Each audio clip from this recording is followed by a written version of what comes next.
Let's get one thing straight. You didn't fall for them, you fell for how they treated you. And that's the part no one wants to admit. Let me say something that might hit a little harder than you expect. It wasn't flirting, it was kindness. But kindness is so rare now that when someone shows you basic human decency, it feels like something more. And if you've ever caught feelings for someone just because they've listened to you, or remembered small details about you, or made you feel seen, this video is for you. Because what you felt, it felt real. But the reason behind it, that's what we need to talk about. We've been trained to think that attention equals attraction. If someone texts you fast, they like you. If someone compliments you, they're into you. If someone cares about your day, they must want something more. That's the assumption. And honestly, it makes sense because most people don't do those things anymore. Okay, let's get real for a second. Think about the last person you caught feelings for. Not the one who chased you. Not the one who flirted heavy. The one who was just nice. The one who asked you how you were and actually waited for the answer. The one who noticed when you were off. The one who made you feel comfortable being yourself. They didn't try too hard. They didn't say anything crazy. They just treated you like a human being, and somehow that was enough. Not because they were perfect, but because they were different. Different from the people who ignore you, different from the ones who give you mixed signals, different from the ones who only show up when it benefits them. So your mind starts connecting dots that aren't even there. They remembered what I said. They must care. They checked on me. They must like me. They're consistent. They must want me. And before you even realize it, you're emotionally invested. This doesn't happen because you're delusional. It happens because you're deprived. Deprived of real attention. Deprived of genuine connection. Deprived of basic kindness. And when you go long enough without something, even the smallest version of it feels huge. It's like being thirsty. If you haven't had water in days, you're not going to question the quality. You're just going to drink.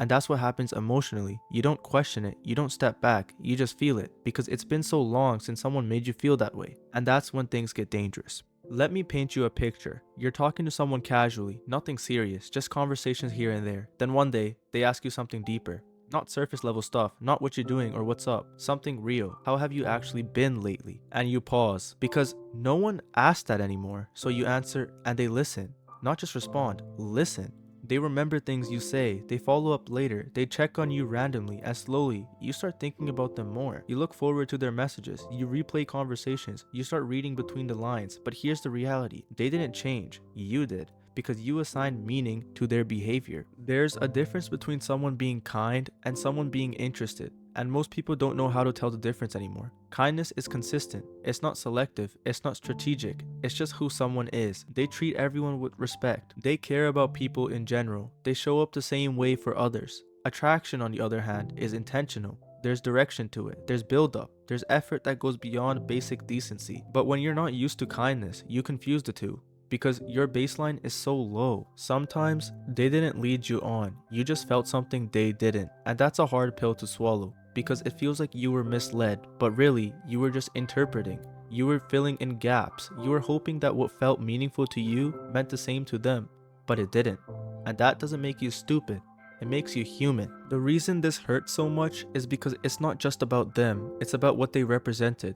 They represented safety, comfort, understanding, things you've probably been missing. So when you lose that, it feels bigger than just losing a person. It feels like losing the feeling itself. And that's why you replay it. That's why you overthink it. That's why you ask yourself, did I imagine it? Was it ever real? Why did it feel so genuine? Because it was genuine, just not in the way you thought. We don't talk about this enough. We live in a world where being cold is normal, where people act uninterested to seem attractive, where effort is seen as doing too much, where basic communication feels like a luxury. So when someone comes in and just treats you right, it feels like they're special, but maybe they're just normal and everyone else is just lacking. You don't need to fall for every person who treats you well, because that should be the standard, not the exception. Listen to that again. Kindness should not be rare, respect should not be rare, being heard should not be rare, but because it is, you attach yourself to it. And that's what keeps you stuck. Instead of asking, why did they make me feel this way? Ask, why is this the first time I felt like this in so long? That question changes everything, because now you're not focused on them. You're focused on your environment, your standards, your patterns, and you start realizing, maybe I've been accepting less than I deserve. Maybe I've been around people who don't show up. Maybe I've normalized inconsistency. So when someone does the bare minimum, it feels like everything to you. Here's the lesson. Don't confuse rarity with value. Just because something is rare doesn't mean it's romantic. It just means you haven't experienced it enough. And that's the trap, because your brain doesn't measure things objectively. It measures based on comparison. So if you've been surrounded by people who barely text back, who don't listen, who only show up when it's convenient, then someone doing the opposite feels like everything. But in reality, they're just doing what everyone should have been doing from the start. And that's why you have to be careful, because if you don't fix that perspective, you'll keep falling for the same pattern. It could be a different person, but you'll still end up in the same situation. This doesn't just happen once. If you really think about it, it's probably happened to you more than you realize. You meet someone new, they treat you slightly better than what you're used to. You feel seen, you get attached. And then one of two things happen. Either they pull back, or you realize they never felt the same way, and you're left confused again, sitting there thinking, why does this keep happening to me? But the better question is, why do I keep reacting the same way? Because the pattern isn't just them, it's also you. And that's not me blaming you, that's just me giving you control. Because if it's just them, you're stuck. But if it's partly you, now you can actually change it. Most people aren't falling for people, they're falling for how those people make them feel. And there's a difference. You weren't attached to who they were, you were attached to the version of yourself you became around them. The version that felt confident, the version that felt heard, the version that didn't feel ignored for once. That's what you miss, not them, the feeling. And once you understand that, everything starts to make more sense. Because now you realize you're not chasing a person, you're chasing an emotional state. Here's another truth most people avoid. There were signs, not big obvious ones, but small ones, the kind you noticed but chose to ignore. Like how they treated other people the same way, how their kindness wasn't exclusive to you, how there was no real progression, no escalation. It stayed the same, but you told yourself, they're just taking it slow, they're different. It'll build over time.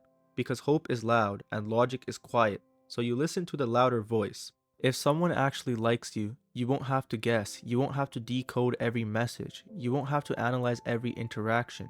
There will be direction, there will be clarity, there will be intent, not confusion, not mixed signals, not maybe. And this is where a lot of people get stuck because they settle for emotional crumbs and convince themselves it's a full meal. If you've ever been in that position where you thought it meant more than it did, just know you're not alone. It happens to a lot of people, but now that you're aware, your awareness changes everything. Subscribe if you want more real conversations like this, and remember, don't fall for someone just because they treat you right. Find someone who treats you right and chooses you clearly.